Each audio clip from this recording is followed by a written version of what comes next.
Then David fled and went to Jonathan and asked, "What have I done? What is my crime? How have I wronged your father that he is trying to take my life?"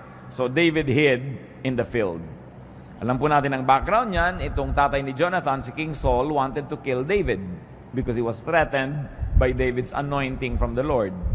At ang ginawa ni David dahil siya gustong patayin ng hari, ay nagtago. Hindi wise na harapin mo ang bala, wise na harapin mo ang apoy, harapin mo ang kamatayan, kung pwede mo naman itong iwasan. Do not needlessly put life in danger and at risk by commission or by omission. Meaning by doing something that endangers your life or by omitting doing something that can protect your life. Marami po mga kumisan, mga sports hindi na necessary. Sobrang threat sa buhay. Maraming mga libangan, maraming ginagawa ang tao, inilalagay ang buhay na parang taya sa isang sugal na pwedeng sa isang saglit lamang ay maglaho ang buhay na ito. Hindi ganyan ang ating dapat ginagawa sa buhay. We've got to protect it. At bakit po natin pinag-uusapan itong mga obvious naman na ito? Sapagkat sabi nila ang paalalay gamot sa taong nakalilimot. Kung minsan nalilimutan din natin that we are needlessly putting our lives in peril, under threat, in danger. Kahit sa mga bagay na pagpaputok lang kwitis, kuminsan ang buhay mo pala napapanganib. Kuminsan yung hindi pagjejeta sa pagkain ng mga bawal, hindi mapigil-pigilan ng katakawan, yung pala nanganganib na ang kalusugan ng isang tao. Sa pag-neglect na mag-medical check-up, may ipang papa-medical check-up naman, pero nineneglect, pinapaurong-urong, lumalala ang mga sakit. This is needless dangers that we allow to enter our lives. Another duty to life is to edify it, to lift it up to ever-escalating heights and meaning and value. Hindi tayo nabubuhay para maghanap buhay. Naghahanap buhay tayo para magkaroon ng buhay. Dapat ang paghahanap buhay, isa lang po yan nakasangkapan, props ng buhay, para magkaroon tayo ng kailangan natin na pera o kaya ay kabubuhay para magkaroon ng tunay na buhay. Ang buhay ay hindi hinahayaang mapanis, yung nandyan na lamang at hindi na umasenso, nabulok na lang, inanay, umatras. Ecclesiastes 1:13, I devoted myself to study and to explore by wisdom all that is done under heaven. So si Solomon, mayaman na, hari na, sinika pa mag-aral. Yung mga iba naman, gumraduate pa lang ng college, sabi, tapos na, ayoko na magbubukas ang notebook ulit kahit buong buhay ko, hindi na ako magbabasa uli ng libro. Ang utak po ng tao, habang ini-stretch, lalong lumalaki. Pero parang sikmura rin yan. Pag palaki ng palaki kinakain mo, palaki ng palaki yung tiyan mo, mas marami ka nakakain. Pero subukan mong konti yung kinakain, lumiliit din yung tiyan nyo, nag-a-adjust. Ganon din yung brain. The more information, the more knowledge you process, the more capable your brain becomes. Pero pag pakonti ng pakonti ang iniisip niyan, pakonti ng pakonti ang mga nilulutas, lumiliit din ang utak. Meron po mga nakakausap tayo sa buhay na nakakabobo. Pag lagi siyang kausap nyo, mabobobo kayo. Meron tayong mga ginagawa na nakakabobo. Pag yun ang ginagawa mo, mabobobo ka. Kaya kailangan lagi kami iniisip na ibang gawin so that your brain will continue to expand, so that it would be enriched with knowledge and therefore with the accompanying wisdom. Luke 12:23. Did we read Ecclesiastes 1:13? I devoted myself to study and to explore by wisdom all that is done under heaven. So, ganun ang ginawa ni Solomon. And Luke 12:23, life is more than food, and the body more than clothes. So, yung katawan, hindi lang yung katawan eh. Yung katawan, instrumento para may marating yung nakatirang espiritu doon. Pag katawan mo lang ang mahalaga sa buhay, you don't get it. That the body is only a tool so that the spirit that lives in it can evolve and can become the great spirit that it is destined to be. So, ganun din yung pagkain, buhay, hindi lang para kumain, ay buhay ka na. Tapos aantay ka ng umaga, pag umaga, antay mong gumabi, pag gabi, inaantay mo mag-umaga, ganun na lang, naubos na lang yung buhay ng papaganon. We've got to go beyond the basics, we've got to go beyond survival level. Kaya kalaban po ng tunay na espiritualidad, ang sobrang karukhaan, ang sobrang kahirapan. Kasi very, very poor people are not able to move on because they're just too busy surviving. May narinig kong kanta ni Madonna, sabi niya, I will not go to heaven, I will not be an angel because I'm too busy surviving. Sabi nung kanta niya. There is some truth in it because when people are just too busy trying to survive, they will not be able to evolve into the refined personalities that they should be.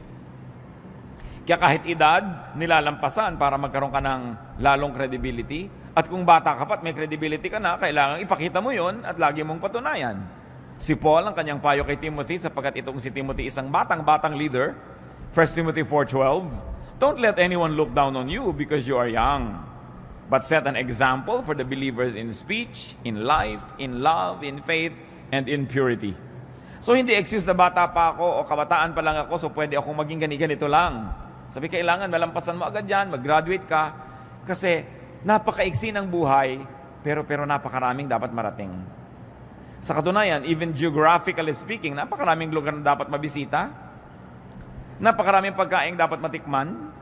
Napakaraming librong dapat mabasa o masulat. Napakaraming kaibigan na dapat maging kaibigan, makilala, makadaupang palad. Maraming karanasang dapat maranasan. Pero kung umikot na lang ng umikot ang iyong buhay sa the same karanasan every day to the point that you're bored, then you are cheating God who created life. And sadly, you are cheating yourself. Ang buhay dapat laging may bagong nararanasan, may bagong nalalaman, at may bagong mga applications na nalalaman at naia-apply sa buhay. Another duty to life, beautify it.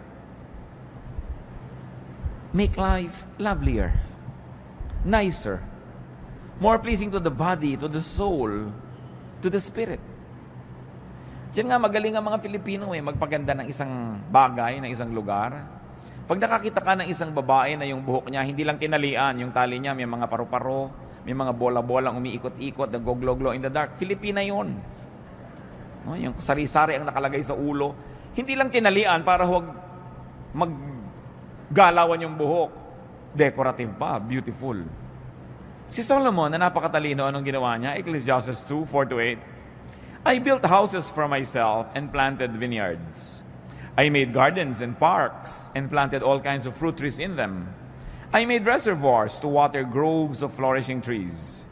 I bought male and female slaves and had other slaves who were born in my house.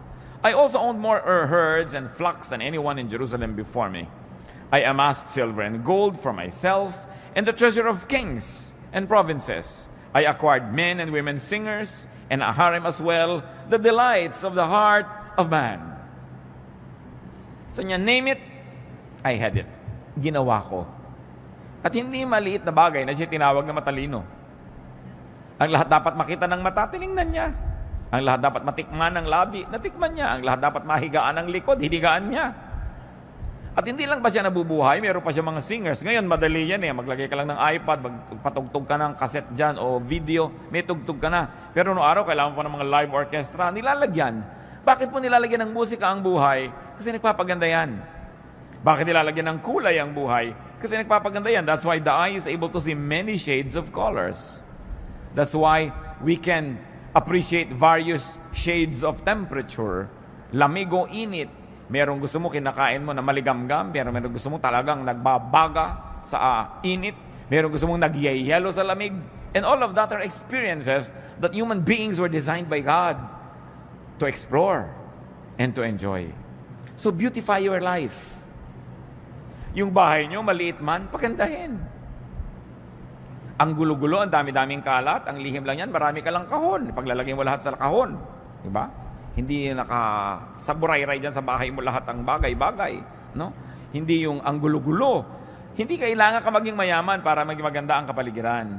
Nakikita natin kung minsan kahit mga dukha ng mga tahanan, mga lata-lata, nilalagyan ng konting bulaklak, namumulaklak, gumaganda. Beautify your life.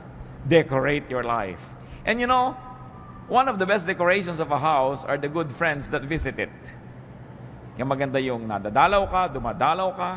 Beauty means balance, symmetry, harmony. Mamamahay na rin lang kayo, linisan na, gandahan na. Magbibihis na rin lang kayo, gandahan nyo na. Kahit naman anong pagsasamahin yung kulay, pwede. Pero ba't hindi nyo lagyan ng harmony? Pwede namang iplano yan kahit kukunti ang damit ng tao. Tingnan nyo yung kulay na bagay sa inyo at yun ay pagsusuot ninyo. Hindi yung kumisa na pagkakamalaki naglalakad na kortina. O sa lalaki ng checkered, akala ng mga tao, bintana kayo. Sa kailangan, tinitingnan mo, maganda ba to sa akin? Bagay ba to sa akin? Kailangan ay pinapaganda. Hindi lang kasi yun for you to feel good You also minister to others kasi nagagandahan sila sa nakikita nila. It is our ministry to beautify the environment and we are parts of that environment. Lalaki, babae, walang gender issue yung kagandahan.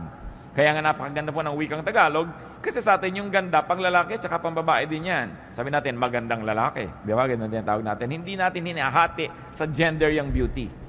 Because sabi nga ni Mrs. Marcos, a man who does not love beauty is only half a man. Dahil siyempre, kailangan nag-appreciate ka niyan. Another duty to life is to love it. Are you in love with life? Nagigising ba kayo sa umaga sa sabi nyo, I love my life? Mahihiga ba kayong, I love this bed? Kakain ba kayo, I love this plate? O eto na naman, dito na naman ako kakain sa gasgas na plastic na ito. Ba't hindi kayo magpunta na magandang-gandang plato? O ang dami yung magagandang plato, inaanay doon sa estante, tinitira ng mga bubuyog at gagamba. No?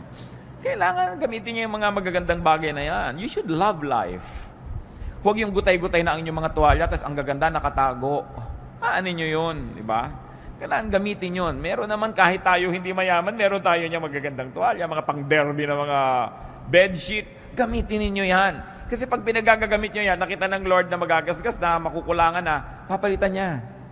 Kaya kung minsan hindi pinapalitan, hindi naman ginagamit nakareserba. May reserba ka pa, gamitin mo. Subukan mo ang Diyos. Kasi alam nyo kung bakit. Ang Diyos mahilig sa maganda. God is God of beauty. Titingnan mo ang nililikha niya, mga bato, ang mga dahon, ang mga halaman, pati mga hayop, ang gaganda. Kaya napakalaking kasalanan na pangit. No? Ngayon, yung pangit, hindi ibig sabihin natin ganito ilong mo, ganyan ang buhok mo, pangit ka. No, there's no such thing. Because all human beings were made by God. So, ano man buhok mo, tuwid o kinky, lumalakad man yung suklay pag inilagay mo, ayaw lumakad. Pag may pumasok na insekto sa loob, di makawala. Maganda ka pa rin dahil Diyos pa rin ang gumawa ng kulot na buhok. Ang point lang, maganda ba yung gupit mo? Bagay ba naman yung ginagawa mong ayos sa iyong sarili? Hindi pinag-uusapan yung height. Anong ginagawa mo sa katawan mo? Pinapabango mo ba yan? Pinapakinis mo? Love life. Kaya alam niyo po, kitang-kita niyo pag ang isang may bahay ay ganado. Pati ang niluluto niya, iba. May mga konti pang dekorasyon. Hindi ba sa inihagis na yung 3 tuyo doon sa, para naka-cross-cross na tuyo doon sa ibabaw ng mesa, wala ba ka-arte-arte? Pero pagka ganado ang tao sa buhay, pati kamatis, sinihiwa niya na maganda, naka-arting ganon. Nakakita niyo naman nakakain kayo kuminsan nung tinanggal niya yung takip, nakakaantok ang itsura ng ulam. Then, paano ulam ito? Wala namang ka-arte-arte sa buhay. So, love it. Romance life. Romance life. Napakahalaga na ang buhay natin pinapaganda. Do not hate life. Do not dislike and demean life. Do not be rude to life. Alam niyo po ba na yung buhay ay may buhay? Kaya nga buhay siya So kung tayo ay magaspang sa kanya, rude tayo, dinaramdam niya yon. Kung yung buhay ay ating pinababayaan, hindi pinapansin, dinaramdam niya yon. Kung hindi natin inaalagaan at pinapaganda, pinagdaramdam ng buhay. At kung yung buhay mo ang nagdaramdam, ano mangyayari sa buhay mo? Kaya kailangan we romance life. Ecclesiastes 6:3. A man may have 100 children and live many years, yet no matter how long he lives, if he cannot enjoy his prosperity and does not receive proper burial, I say that a stillborn child is better off than he. So nakita niyo po ang mga particulars itong si Solomon hanggang libing. Sabi, kailangan maganda ang libing. Yan ang last statement ng buhay mo. No? Kailangan pinaplano mo rin yan. Dahil gusto mong igalang, maging yung katawan mo na iniwan sa bandong ibabaw. No? Kailangan na inaayos ang buhay, binibigyan mo ng dignity. Kung paano ka uupo, paano mo ginugupit ang iyong buhok, paano mo inilalagay ang bag mo. May mga bag na parang nagtutong na sa lahat ng dumig, kung saan lang inilalapag, walang galang sa bag. No? May mga gamit na gas kasi hindi ginagalang, hindi nililinis. When you love life, life will love you back. May buhay ang lahat ng bagay. At kahit masabi mo mga bato, mga bakal-bakal na walang sariling buhay, Diyos ang may bigay noon at Diyos ay nagdaramdam. Kung ang mga binibigay niya ay pinapabayaan lang, kayo ba? Kung may ibinibigay ka sa mahal niyo sa buhay, tapos hindi inaalagaan, hinahagis-hagis lang dyan, di ba naghihinanakit kayo? Ang Diyos na nagbibigay sa atin ng lahat ng tinatangkilik natin. Meron kayo isang leather bag, nakikinis-kinis nyo ba? Napupunas-punasan nyo man lang ba yun? Di ba? Yung bahay ba naman natin, inaayos-ayos natin. Napakahalaga. Psalm 90 verse 12. Teach us to number our days aright, that we may gain a heart of wisdom. Anong hinihiling dito sa panalangin? Turuan niyo po ako, Panginoon, na bigyan ng katuturan ang bawat araw ng buhay ko. Love life by not wasting time. Love life by getting the most out of time. At dyan po tayo lahat pantay-pantay, mga kapatid. Lahat ng tao, tig to 24 hours a day lamang. Tig 7 days a week. Bakit dumadaan ko minsan isang semestre na merong isang estudyante na magiging 4th year na siya, pero ikaw na isang estudyante, 2nd year ka pa rin, pareho kayong dinaanan ng semestre na yun, ha? Bakit dumadaan ng mga panahon? 7 taon na yung inyong kapitbahay, may aanihin na siyang atis. Kasi nagtanim siya 7 years ago. Ikaw na walang itinanim, titingin-tingin ka lang sa atis niya. Pareho kayong dinaanan ng 7 taon. Pare-pareho po tayong dadaanan ng 5, 10, 15, 20, so and so on, na mga taon. Pero may nangyayari ba sa mga taon na dumadaan sa ating buhay? Nadadagdagan ba tayo ng kaalaman? Nadadagdagan ba tayo ng wisdom? Mas bumubuti ba ang ating puso? Mas bumabait tayo? Mas rumurunong tayo? Yun ang napakahalagang mangyari sa buhay.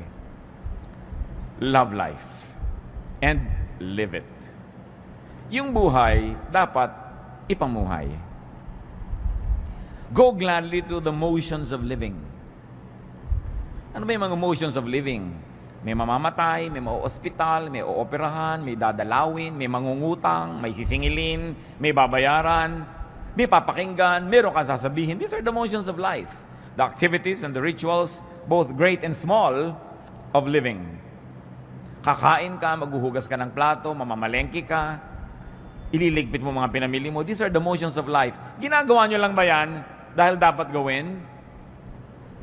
Ginagawa na rin lang, mga kapatid, enjoy it. Naghihiwa na rin lang kayo ng manok, di ba? Alam mo yung nag-enjoy humiwa ng manok, walang nababaling buto sa hita. No? Dahil alam niya kung saan niya hihiwain. In fact, gagawin lang na kamay niya, bali ang buto, no? Pero yung mga ibang tusok-tusok yung buto, durug-durug, wala yata sa mudang nagputol ng manok na ito, no? By the way, ang galing ng mga Pilipino magputol ng manok, ha? Meron isang batang lumaki sa Amerika nung nagbalik bayan dito, sabi niya, I didn't know that a chicken could be cut up so many pieces. Talagang ganyan dahil maraming kakain. No? Naparami talaga ang manok. Daig ng mga ginang dito sa Pilipinas sa mga surgeon. No? Pagpaparami ng ulam. Pero ayusin mo na yan. Inaayos mo na, dadabog-dabog ka.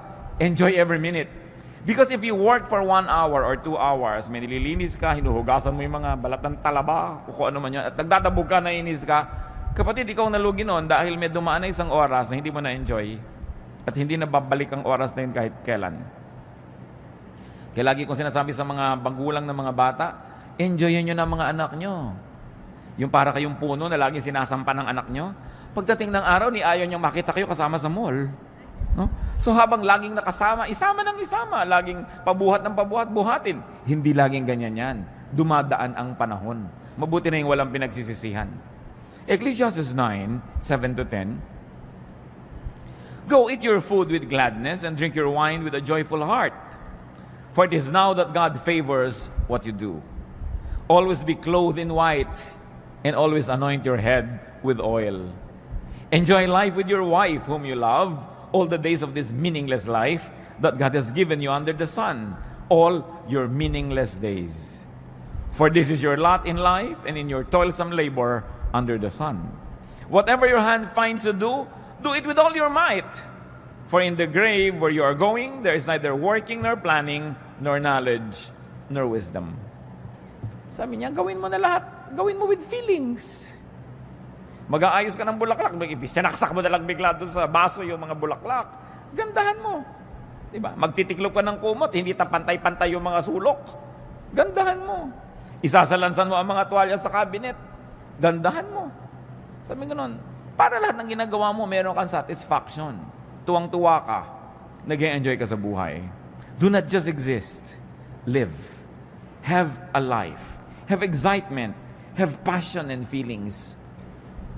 Yung kakain kayo ng sopas ang lamig-lamig, gano'n na ba kahirap initan yan? Lagi na lang, hoy, huwag ka na magdagdag ng hugasin plato. Dito tayo kakain sa tansan. Ano ba naman, napakahirap namang kumain sa tansan. Tapos ang chopstick mo, toothpick. Para madali ang paghuhugas. Mano bang humaba-haba ng konti ang paghuhugas nyo? Nag-enjoy naman kayo sa maganda nyong hain. Lagyan ng kulay ang buhay. Yung mga ganong tao, pag nananaginip sila, alam nyo, black and white ang panaginip. Dahil walang buhay eh. Go gladly through the stages of life. Nagiging bata tayo, nagiging kabataan, nagiging young adult, nagiging mga senior, lahat yan maganda. Kung tayo tumatanda na, don't hang on needlessly to youth because there is enjoyment that is unique, no, to those who are advanced in years. 1 Corinthians 13:11, when I was a child, I talked like a child. I thought like a child. I reasoned like a child. When I became a man, I put childish ways behind me. So may panahon ng lahat. May panahon. Hindi ikinakaila yung edad. Lalo mga Kristiyano, magunos dili kayong birthday. Ilan taon na po kayo? Hindi masabi pag above 50. Dapat very, very gladly you say. Dahil maraming tao hindi nakakaedad dahil namamatay na. So bawat edad na nadadagdag sa isang buhay ng tao, pinagdiriwang yan, ipinagmamalaki, no? Ipinagpapasalamat, hindi inililihim. Bakit nakakahiyang umidad? This is foolishness. We should be grateful. Every added year is grace from the Lord. Job 14:1-2, man born of woman is of few days and full of trouble. He springs up like a flower and withers away. Like a fleeting shadow, he does not endure. Nakita nyo ang pagpapakita ni Job kasi noong mga panahon na yun, may problema siya eh. Niya, buhay, mahirap yan, maiksi, sasandali. And it's true. Bakit ngayon sasayangin ang sasandaling buhay? So be a child, be a youth, be an adult, all in its right time. And another duty to life, which is very much related to what we're saying, is enjoy it. Hindi komo ang isang tao ay makadiyos, ayaw niya mag-enjoy. Ito ang dapat ituwid. Akala naman ba, pag religyoso ka, walang enjoyment. Puro mga parusa sa sarili, puro pag-aayuno, puro pagtitiis, puro pagtitipid. Enjoy life. Ecclesiastes 8:15, so I commend the enjoyment of life. Because nothing is better for a man under the sun than to eat and drink and be glad. Then joy will accompany him in his work all the days of the life God has given him under the sun. Remember, nagsasalita si Solomon na nagtrabaho ha. Sabi niya, I planted vineyards, I made orchards, I made reservoirs, I made houses. Kaya din siya nag-enjoy ng pagkain niya, ng pagpapahinga niya. Pero kung wala kayong ginagawang gano'n, tapos puro enjoyment, hindi rin yan balance. Enjoyment is earned. Ecclesiastes 10:19, a feast is made for laughter, and wine makes life merry. Sabi ganon, magpakasaya kayo. Basta hindi niyo nililimot ang Diyos. Sabi niya, oh, young man, enjoy your life. Just remember that you will face God and you will give an account. Ibig sabihin, huwag mo kakalimutan na may Diyos. Nag-enjoy ka. It's from God. Pero be responsible for the kind of enjoyment that you have because there's going to be accountability also. Life is far from perfect. Don't cry over spilled milk, sabi nga nila. Marami na siguro kayong gatas na naligwak, juice na natapon. Baka naman hanggang ngayon, ipiniiyak nyo pa, tama na. Merong nasayang, pinanghinayangan nyo sandali, tapos tama na, get on with life. Tama na mga sisihan, tama na ang panghihinayang, yung mga if only, if only, if only. Tanggalin nyo na sa inyong lengguwahe mga kapatid yung if only. Kung natapos ko ang aking pag-aaral, yung mga ganyan, if only, pinag-aral ako. Hindi ka nga pinag-aral eh. Anong gagawin mo? Magngungungoy-ngoy ka buong buhay. Kung gusto mo, mag-aral ka ngayon. Ngayon, kung hindi, gumawa ka ng ibang magagawa. Huwag ka laging sisihin yung magulang mo. If only mayaman kami. If only 5'10" ang height ko. If only maputi ako. If only ganyan. Walang mangyayari. Palitan natin yung if only ng napakaganda lalong 2 words. next time. Sabi niya, next time. Kung ikaw ba naman ginawa mo, next time. Dapat ganito ginawa mo. Tapos na mo, next time, we'll do it. Maganda yun. Dahil meron namang next time Do not wallow in misery. Do not be possessed by regrets. Tama na ang panghihinayang at lalong-lalo na tama na ang pagsisisihan, paninisi sa kapwa at sa sarili. Do not be possessed by sadness. Do not be possessed by mourning and fear, because all of this will rob you of your happiness. Kailangan yan, sisitatin natin. Lahat ng mga nasayang na, pero habang lagi niyong iniisip, patuloy pa rin nagiging sayang. So dapat ibahin ang attitude. Be free, be reachable, be available. Because the enjoyment of life is usually amplified when it is shared with others. Kaya dapat reachable ka rin. You allow people to reach you and you reach out to people and you're also available. Time is one of the greatest gifts we can give to people and to ourselves. Napaka-importante. Tigilan nyo ng mga kapatid yung may patay, tinatamad kayong pumunta. Pagkatapos ting makikita nyo yung namatayan, 5 taon ang napagkanda ulit-ulit, pinapaliwanag nyo pa ba't di kayo nakapunta sa lamay. Diba?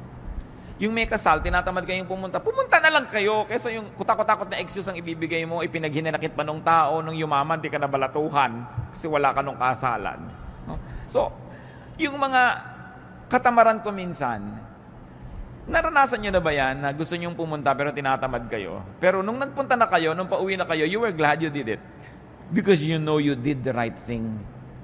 Nakiramay kayo, dumalaw kayo sa may sakit, nakipaglamay kayo sa may patay, nakipaglibing kayo, sumama kayo sa party. Sino nga ba na interesado sa mga debu-debu na yan, nakakaantok na yung 18 roses at 18 candles, gusto mo nang sabay-sabay nyo nang ibigay yan ang matapos? Dahil yun lang naman debut at yung nanay niya nag-e-enjoy, lahat ay bagot na bagot. No? Pero, umaten na rin kayo kung wala rin lang kayong gagawin sa bahay at nagmumukmuk lang kayo doon. Napakaraming kalungkutan nangyayari dahil ang dami nating free time. So, punuin nyo ang buhay nyo ng mga activities. Pagtatanim din yan, yung gumagawa ka ng mabuti, umaattend ka ng mga ganon, pagtatanim yan ng mabuti. Hindi ka man umani, nakapagpasaya ka ng kapwa, natuwa din ang Diyos sa'yo. So, huwag na kayong iwas sa mga lakaran. Pag kami mga namamatay na kamag-anak, lalo ang mga magkakapatid, may mga edad at kani-kanyang pamilya, hili-hilian kung sinong pupunta. O ikaw ang pumunta, namatay na si Auntie Kikay. Ikaw na, ako na nagpunta kay Chu Apeng. No, nagtituro-turuan pa. Ba't di na kayo magpunta lahat? Kasi ang saya din namang reunion yung lamay No? Pag nandun ka na rin naman, mag-e-enjoy ka na rin. Pero paano ka mag-e-enjoy kung kagalit mo yung hipag mo, kagalit mo yung pinsan mo, kagalit mo yung kaeskwela mo nung grade 6 dahil siya ang naging most cheerful. Naagaw sa iyo ang medalyang lata. So yung mga dapat baggage na yun, ng mga tapusin na yan. Get on with life and enjoy what else remains of it. Another duty to life, multiply it. Paramihin. Physically, life must be multiplied. Utos yan ng Diyos. Genesis 8:17, bring out every kind of living creature that is with you, the birds, the animals, and all the creatures that move along the ground, so they can multiply on the earth and be fruitful and increase upon it. Genesis 9:7, sabi kay Noah, as for you, be fruitful and increase in number, multiply on the earth and increase upon it. So you multiply physically, but very importantly, we multiply essentially. We multiply, magnify the essence of life, the spirit of life. And you multiply life in terms of fruits and production, in terms of works and meaning. Dapat lalong nagkakaroon tayo ng halaga, marami tayong nagagawa, marami tayong napoproduce. Kumisan ay kinakalungkot ko po sa mga Philippine products. 20-30 taon na ang lumipas, itong kaong na ito para ko mabuksan, kailangan ko pang initan sa kalan yung takip niya, makipagtunggali ako sa takip, gumamit ng liyabe, gumamit ng kung ano, para ko makuha yung laman na kaong na lasang preservative. Ang kaong, ang makapuno, ang natadiko ko pare-pareho ng lasa. Walang product development. Napapansin nyo ba yun? Pag pumunta kayo sa Pangasinan, yung bibili nyo yung tupig, o yung bibili nyo diyan, nakabalot pa rin sa dyaryo hanggang ngayon. No? So, hindi na ba mai-improve ang packaging yan para maging world-leading o world-class man lang? Bakit walang development na ating mga produkto? Papangit pa nga yung iba, yung dating bukayo na nyog ang nakakain mo ngayon, kusot na yata yung laman. Umaatras pa. Pero alam nyo, sa tao nangyayari rin yan. Ano ba naman itong taong to? Nung huli ko itong makita, wala itong topic, kundi yung asawa niya. 3 years later, asawa pa rin niya ang topic. Wala nang iba. Yung ang repertoire mo, napaka-limited. May mga tao po ganyan, ang 3 lang alam na topic. Ang kanyang asawa, ang kanyang apo, at ang kanyang mataas na blood sugar. Napakalaking pagdurusang makatabi mo ang taong ito kahit saang lupalop ng mundo kasi yun ang topic nyo. Wala nang iba. So pansinin nyo mga kapatid, baka kayo yun. Yung iniiwas-iwasan na kayo ng mga tao dahil pag-uusapan na naman namin ito, yung cholesterol niya. Yung, wala nang alam na topic kundi ganyan. Kailangan pinapalaki ang mundo, pinapalaki ang repertoire, pinapalaki ang performance mo para mas enjoy ang mga tao, mas enjoy ka rin. Isaiah 54:2, enlarge the place of your tent. Stretch your tent curtains wide. Do not hold back. Lengthen your cords. Strengthen your stakes. Ang ganda ng metaphor tungkol sa tent. Ang pinag-usapan yung lubid na humihila doon sa mga gilid ng tent at yung mga tukod niya na nandun sa gitna para huwag matumba yung tent. Sabi, tibayan mo yung tukod, habaan mo yung mga tali, haltakin mo yung mga tent mo. In other words, palakihin mo ang iyong mundo. Kung di nyo ma-spell nung araw yung Mississippi, 20 years later, hindi nyo pa rin ma-spell. May problema kayo sa buhay. Diba? Insecure kayo sa pronunciation ng mga nakikita nyo sa mga French menu sa restaurant. Diba? Hindi nyo alam kung ano ba to hors d'oeuvres ba ito? Hindi natin alam, hors d'oeuvres pala ito o kung ano man. Ba't di nyo pag-aralan? Kabisoduhin nyo lang, hindi kayo kailangan magkabisa ng more than 20 French words, mabubuhay na kayo sa restaurant. Diba? Pero lang ito lang, hindi ko alam to i-pronounce, ayokong pag-usapan yung mga bagay na yan. Marami mga Kristiyano hanggang ngayon, akala nila yung Titus Relo. So, paano ba yan? No? Akala nila si Sodom and Gomorrah are lovers. As in Romeo and Juliet. 20 years ago, excusable yan, sister. Pero kung hanggang ngayon, ganun pa rin yung utak mo, napakalaki ng pandarayang ginawa mo sa buhay. Kasi hindi ka umasenso. No? Do more. Plant more. Stretch yourself. Kasi kaya. Nakakita ba kayo ng mga gymnast? No? Minsan tuwan-tuwa ka na, may dala kang platito, hindi nahulog. Pero nakita nyo ba yung may mga 5 platito pinapaikot na ganyan, tapos meron pang mga laman na chandelier yung platito? Tapos nakasakay pa siya sa bisikleta, iisa ang gulong, habang namimisikleta siya sa alambre. Nagagawa ng tao, ba't di mo magawa? Ibig sabihin, nagagawa yan. Pag nagagawa yan ng iba, nagagawa ng lahat. Kaya lang, nag-train siya, nagbuhos siya ng panahon. Kaya huwag na tayo patuloy na magkubli doon sa mga hindi natin magawa. Gawin nyo. Pag-aralan nyo. Yung mga iba, tumanda na lang, ting merong party sa tabi ng swimming pool, hindi ako marunong lumangoy. Parang 10 years ago, nung reunion natin, di ka na rin marunong lumangoy. 10 taon nang lumipas, di ka wala nag-aral lumangoy. At magkikita pa tayo kung sakaling bubuhayin ka pa ng Diyos ng 10 more years, hindi ka pa rin marunong lumangoy, lulunurin na kita niyan. Wala kang asenso sa buhay. No? Kailangan umaasenso ang tao. Yung hindi natin mapagtugma-tugmang subject and predicate. No? May S ba o wala yung verb? Absent ka kasi na tinuro yun. Ano? So, pag-aralan, nasa libro naman eh.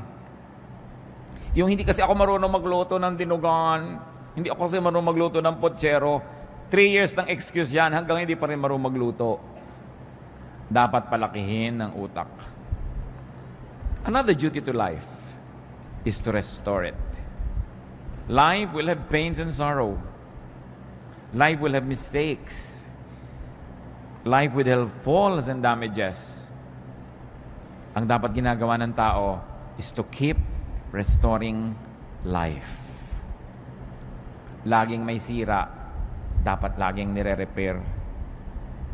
Yan, nakita nyo yung bubong ng bahay, hindi naman nauubusan ang tulo niya na. Pag natapos na yung tulo doon, dito naman, o doon naman, dyan naman. Pero gawa ka ng gawa kasi nagkakaroon ng mga bagong tulo eh. Linis ka ng linis kasi nagkakaroon ng bagong dumi. Sulsi ka ng sulsi, nagkakaroon ng mga bagong pilas ang damit. Ngayon, ganoon din ang ating emosyon. Ganoon din ang ating espiritu. Nagkakaroon ng mga bagong kabiguan. Nagkakaroon ng mga bagong kasalanan. Nagkakaroon ng mga bagong kakulangan. So, anong gagawin mo? Keep restoring, keep restoring, keep restoring. Because life is really like that. Psalm 103 verse 14, God knows how we are formed. He remembers that we are dust. Diyos man, naaalala niya, alabok nga pala ang tao. So, hindi ka na rin laging pinaghahanapan.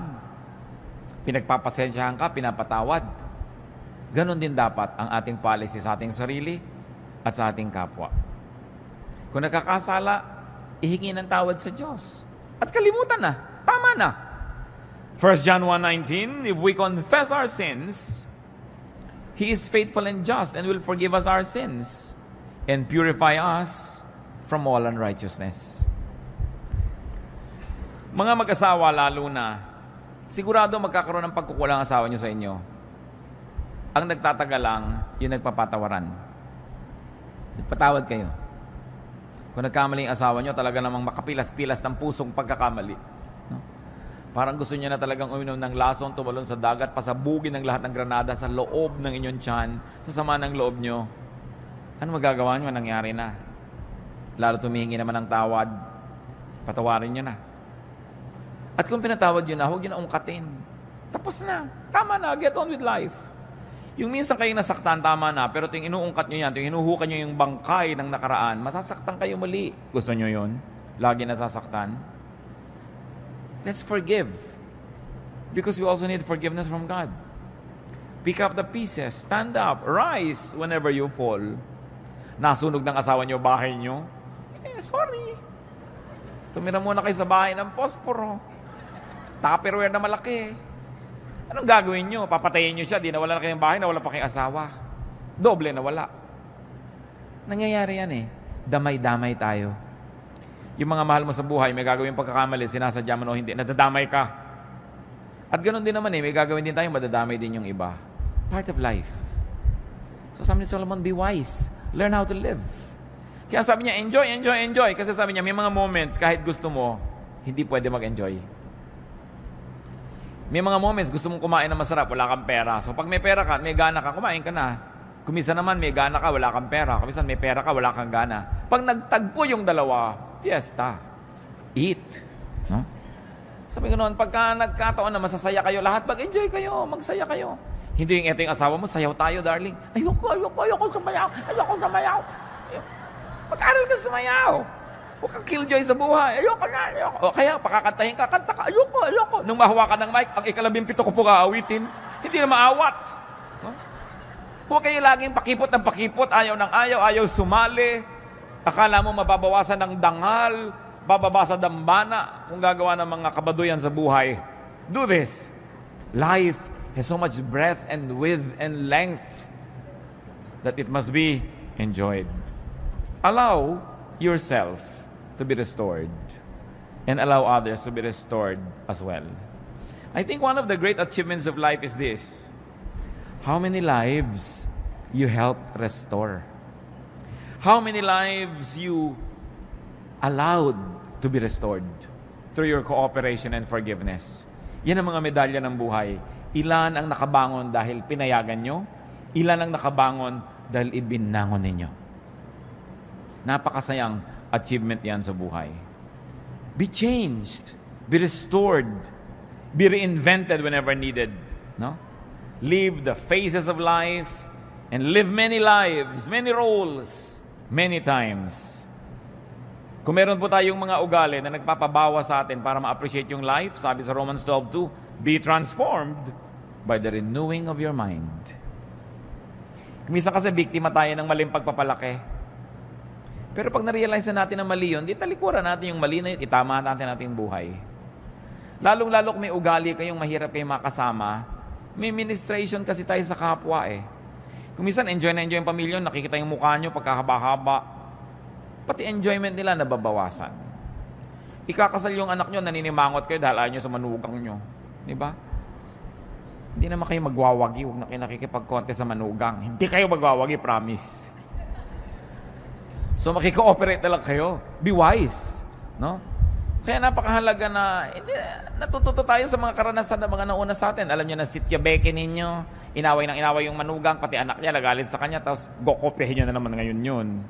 Yung mga manugang naman, alam niyo na nahihirapan yung asawa niyo dahil ayaw niyo maging submissive sa nanay niya, Marami na kayo nakitang ganun, kukopyahin nyo na naman, nagiging impyerno yung buhay nyo. Hindi naman tayo kinakapos sa mga halimbawa sa paligid natin.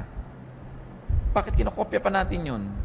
Yung mga magulang na saksakan ng dadamot sa anak, saksakan ng mga susungit, nakita na natin ang masasamang effect. Tapos kayo na naman, inuulit nyo na naman yun, sungit-sungit nyo na naman.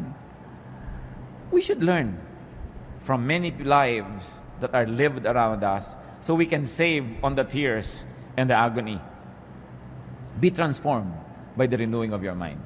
Mga kapatid, kung honest po tayo mismo ang nakakaalam ng mga pangit nating ugali. Lahat ng tao may masagawang ugali. Ang totoo nga, isa yan sa mga katotohanan ng buhay na maraming tao talaga masama ang ugali kesa sa mabuti ang ugali. Diba? Ngayon, tingnan natin, masama ba yung ugali ko? Ano ba yung masama sa ugali ko? Paano ko ito ayusin? Huwag natin laging tingnan yung ugali ng iba. Sabi nga, tapat ko, linis ko. Diba? Ugali ko, bago ko. Hindi ako Chinese ako. So, ang point is, tapat ko, linis ko. Di ba dapat yan? Ang dali-daling maisip yun. Nakikita natin, ang dami-dami mga Chinese Filipinos umaasenso sa buhay kasi masisipag. No? Tapos ang gusto naman ng iba ngayon, hold upin at kidnapin dahil umasenso. Ang sisipag kasi. Tapos ikaw tatamad-tamad, tapos gusto mo umasenso ka. Learn from many people. Kung may hinahangaan ako sa mga Filipino-Chinese, sipag talaga. Most. Hindi naman lahat, pero kadalasan talaga magaling. Masipag, matyaga. Kaya may nararating sa buhay. Hindi pag may konting pera, party, may konting pera, gastos. Kailangan maraming tayong production. What else do we do with life? Share it. Share life. Share livelihood. Share food and good things. Share blessings. Hebrews 13:16, and do not forget to do good and to share with others. For with such sacrifices, God is pleased. Damihan mong tanim mo para marami kang maipamigay na bunga. Galingan mong hanap buhay mo para marami kang maitulong sa mga nangangailangan ng tulong, hindi lang para sa sarili. 1 Timothy 6:18-19, command them to do good, to be rich in good deeds, and to be generous and willing to share. In this way, they will lay up treasure for themselves as a firm foundation for the coming age. So they will take hold of the life that is truly life. Share. At ika-10, gawin kaya natin 20. Pero 10 na lang muna. What do you do with life? Sanctify it. Make it holy. Dedicate it to God. Dedicate your life to a high calling, to a noble purpose. Hindi lang basta mabuhay at mamatay at mailibing, magkaroon ng katuturan sa kaharian ng Diyos. Magkaroon ng halaga sa tingin ng Diyos at ng kapwa. 2 Timothy 2:21, if a man cleanses himself from ignoble use, he will be an instrument for noble purposes, made holy, useful to the master, and prepared to do any good work. Kung ang tao lang daw ay tatalikdan ang walang kakwenta-kwentang uri ng pamumuhay at lilinisin niya ang kanyang sarili mula sa karumihan ng walang kalatoy-latoy na pamumuhay, siya ay gagamitin ng Diyos para doon sa mas mga makabuluhan na uri ng pamumuhay. So there's a cleansing that we must do. There's a departure that we must do from ignoble use. Yung walang kakwenta-kwenta, nagkakaroon ng kwenta kung ating itatalaga sa Diyos. 1 Peter 1:15, but just as He who called you is holy, so be holy in all you do. And Galatians 2:20, the life I live in the body, I live by faith in the Son of God, who loved me and gave Himself for me. 1 Corinthians 10:31, so whether you eat or drink or whatever you do it all for the glory of God. Huwag kakalimutan ng Diyos sa equation. So kahit ka pala kumakain, umiinom, nagsapasarap, you can still glorify God. Hindi masama yun. Lalong-lalo kung nagsishare ka. Kakain ka na masarap, nagsishare ka sa kapwa. Kakain ka sa restaurant, napakasawa kayo buong pamilya, o order ka na isang putahe, ibigay mo sa waiter, nang iuwi niya sa pamilya niya. O order ka na ibang putahe, iabot mo doon sa mga makita mo sa daan na hindi kumakain. You glorify God by having good food. Kasi hindi mo lang sinarili. Marunong ka mag-share sa buhay. Napakahalaga po to sanctify our lives. Ang buhay ng tao galing sa Diyos, babalik sa Diyos, kailangan nagbibigay luwalhati sa Diyos sa anumang ginagawa natin. So give to life, and it will give back to you. Love life, and it will love you back. enjoy life, and let your life enjoy you. Diyos namin sa langit, salamat po sa buhay. Salamat po sa maraming pagkakataon na kami ay magkaroon ng kahulugan. Salamat sa maraming bagay na maaari naming malasap, maranasan, ma-enjoy sa buhay na ito. Patuloy mong ibukas ang aming isip, Panginoon, kung naghahadlang kami sa sarili namin at sa kapwa namin para mas maging maganda ang buhay nila. Turuan niyo po kami. Napahalagahan ang buhay na ito. Bigyan ng kahulugan, kabanalan, kasiyahan. Malasap namin ang dapat lasapin ng isang taong tumatanggap ng regalo ng buhay mula sa inyo. Pakita niyo po sa amin ang aming mga asal, ugali, mga attitude, Panginoon, nakakahadlang para ang buhay ay maging maganda. Bigyan mo kami ng bukas sa mata na ma-appreciate namin ang aming kapwa, Lord, na nag-aambag ng malaking bagay sa aming buhay. Turuan mo kami, Lord, to show gratitude to people who are instrumental for us to have a better life, better attitude and points of view. Maging mapagpasalamat kami sa inyo at sa mga kasangkapan nyo na nagpapaganda ng aming buhay. Humihiling kami, Panginoon, na siyasatin niyo po kami ngayon. Mga kapatid, habang lahat ay nakayuko, meron po akong mga taong naisip panalangin. Mga tao na sa tingin nyo ngayon, parang yung buhay nyo, parang hindi nyo maintindihan kung ba't kayo nabubuhay. Meron kayong confusion, parang sayang yung buhay nyo, hindi kayo nag-enjoy, parang may bara, para yung blessing dumaloy sa buhay nyo, para hindi nyo makita yung magandang dahilan para mabuhay. Kung merong ganito, ang kalagayan ngayon, ipapanalangin natin. Tumindig kayo sa kinalalagyan nyo at hihingi tayo sa Panginoon ng kaliwanagan, hihingi tayo ng kapangyarihan, hihingi tayo ng pagpapagaling ng ating mga ugali, mga espiritu. Kung meron nagsasabing, Lord, I want more meaning in life. Mas gusto kong magkaroon ng kahulugan ng buhay ko. Praise God for mga tumatayo na humihingi sa Panginoon ng direksyon. Gusto ko pang magkaroon ng kabuluhan ng buhay na ito, higit sa nalalasan ko ngayon, higit sa naranasan ko na. Gusto ko pang maging mas makulay ito, mas maginhawa, mas mabuti, mas maganda, at mas banal, mas makahulugan. Kung meron po sa atin na meron kayong unhappiness about your life, and you don't want to be unhappy all your life, you don't want to be in this situation for long, this is the time to ask God. Hindi aksidenteng pinag-uusapan ang mga bagay na ito. You know, our God sets us free. Our God heals us. Sabi ng Panginoon sa John 10:10, I came that they might have life and have it to the full. Kung sa palagay nyo ang buhay nyo hindi puno, ang laki ng kulang, tumayo kayo, hingi tayo sa Panginoon ng pagpapala. Blessing. Na mapuno ang buhay na yan, hindi dapat na kulang yan, hindi dapat na puro bigat yan, hindi dapat na puro problema. Kasi ang buhay regalo ng Diyos. Kung may tatayo pa, tumayo kayo. Hindi dapat ikinakahiyang tumatayo. Umihingi tayo ng tulong sa Diyos. Maganda yan. Nagpapakumbaba para bigyan ng Diyos tayo ng pagpapala. Sa pagtayo ng mga anak mong ito, O Panginoon, kayo lang at ang may katawan ang nakakaalam ng dahilan ng pagtayo. Maaring ang kayo lang at hindi nga alam ng may katawan kung bakit may kulang ang buhay. Panginoon, alang-alang sa iyong anak na si Jesus. Alang-alang sa kanyang mga sugat na tinamo, alang-alang sa kanyang dugo na tumigis, alang-alang sa kanyang paghihirap sa Kalbaryo para sa amin, hinihiling ko sa iyo, Ama sa langit, hipuin mo ang bawat puso ngayon ay tumatayo sa iyong harapan. Una, bigyan mo ng kaliwanagan nang maunawaan kung ano ang nagiging hadlang sa kahulugan at kasiyahan at kagandahan ng buhay, kung ano ang nakakalaso na nandoon na dapat tanggalin, kung ano ang mahalagang nandoon na dapat ilagay, kung ano ang sobra na dapat ay bawasan, kung ano ang kulang na dapat ay dagdagan. Ngayon din, Panginoon, sa sandaling ito, hinihiling namin, hipuin niyo po ang puso, ang isip ng bawat isang nangangailangan ng kaliwanagan. Ipabatid niyo kung ano ang dapat gawin. Kung ano ang dapat tigilan, kung ano ang dapat simulan, kung ano ang dapat improvein pa. Hinihiling ko, Panginoon, alang-alang kay Jesus, punuin mo ang mga pusong ito ng kagalakan, ng kahulugan. Bigyan niyo po, Panginoon, ng kulay, ng saya, ng musika.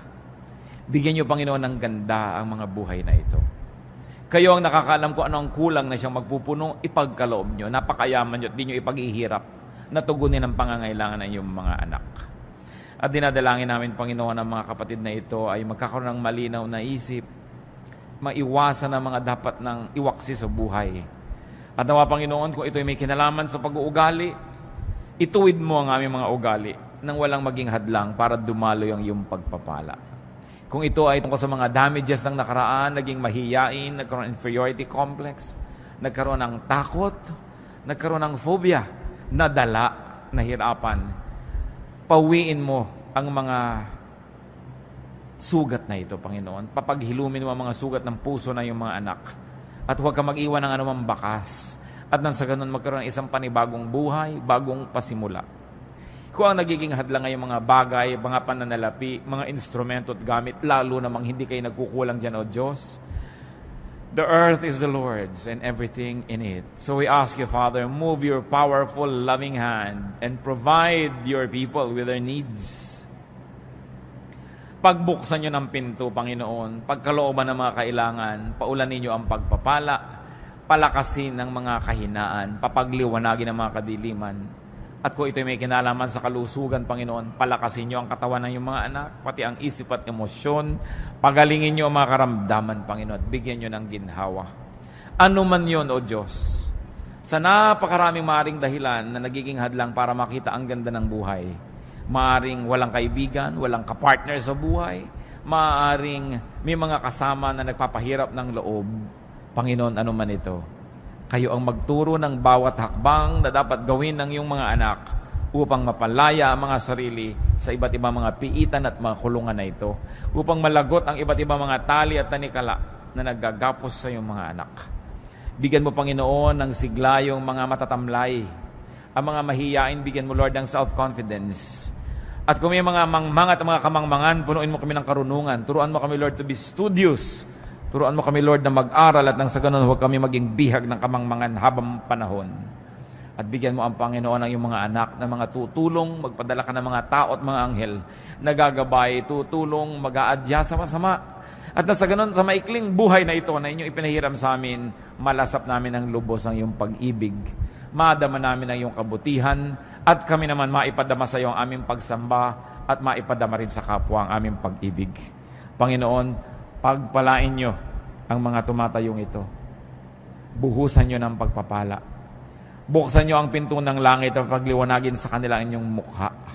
At nawa, Panginoon, ang inyong makapangyarihang kamay, kumilos, hipuin ang bawat isa at pagalingin ang mga karamdaman ng aming espiritu.